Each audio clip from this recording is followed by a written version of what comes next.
दरवर्षीप्रमाणे ह्या वर्षी आमच्या गावामध्ये मोठ्या उत्साहामध्ये मरगुबाईची यात्रा पार पाडण्यात येणार आहे।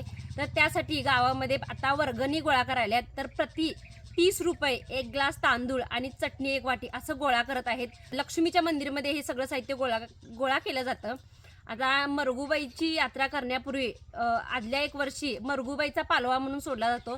तो पालवा मुळात बहिरीच्या नावानं सोडलात, पण आता ती मरगुबाईची यात्रा असते त्यामुळे मरगुबाईचा पालवा असं म्हणतात। वर्षभर जो पालवा सोडला जातो गावामध्ये तर त्याचा मान दिला जातो आणि दुसरा पालवा परत गावामध्ये सोडला।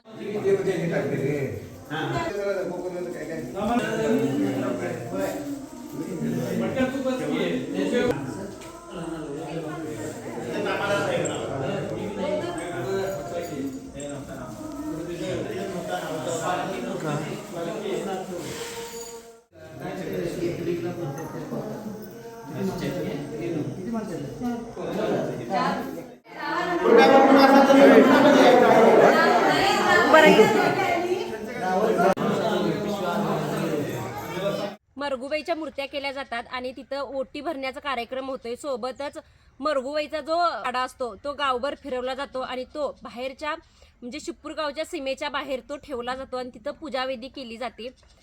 पूर्वी फक्त हातप्रसाद दिला जात होता, पण आता ग्रामस्थ मंडळाने असा निर्णय घेतला आहे की त्यांनी परत 4 बकरी ॲड करून पूर्ण गाव जेवण चूलबंद असा महाप्रसाद केला जातो।